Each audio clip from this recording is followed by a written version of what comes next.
When President Donald Trump recently referred to something terrible happening in Sweden, you look at what's happening last night in Sweden.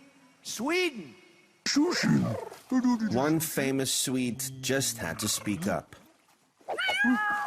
The Swedish chef is like, dude, even I don't understand a word you're saying. This is the voice and puppeteers behind that beloved Muppet. Created 50 years ago, yet still relevant today. When we first started doing him, Jim got, I think, 3 letters from Sweden, from people who were irate because they wanted to make sure Jim understood that the chef was not actually speaking Swedish. Oh, you're kidding me. Yeah. Oh, that's funny. The Danish say that he's Swedish, and the Swedish say that he's Danish, which I learned. 5 of the original Muppet performers have come together for a documentary film about their characters. At South by Southwest, it's all about films playing to a millennial crowd, a group who grew up with the Muppets, which is why a documentary about the creative process behind Kermit and Miss Piggy is a festival favorite. Frank Oz, who performed Miss Piggy, Animal, and created and voiced Yoda from Star Wars, is behind the project. It wasn't my idea. It was my wife's idea, who's a fellow producer, because she has seen us for many years, and she felt that people should see this, and people should see how we work together.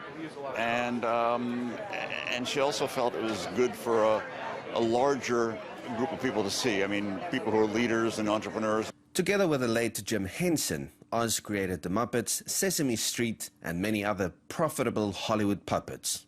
He was the most extraordinary man that I've ever met in my whole life. Me I'll too. tell you that, and we're all here because of Jim. And this movie exists to share that. Yeah. My name is Jim Henson, and I'm a puppeteer. The Henson Company's success led Disney to initiate a $90 million merger made in family entertainment heaven. Can you help me? But after Jim Henson died in 1990, the deal fell through. For 14 years, his children tried keeping his creations alive while running out of money. Finally, in 2004, Disney bought the rights to the Muppets for an undisclosed amount. I don't know if it's a good or a bad thing.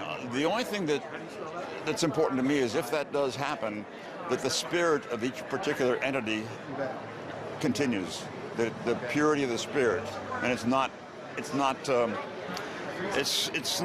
you know, put together and made into just kind of a one thing, but rather still has its own separate identity. That's important to me. The Muppets provide Disney with what executives call evergreens, properties that can be introduced to a new generation of children every few years. And together with its acquisitions of Marvel, Lucasfilms and Pixar, a talking green frog is proving profitable to Disney. Andre-Pierre Plessis, TRT World, Austin, Texas.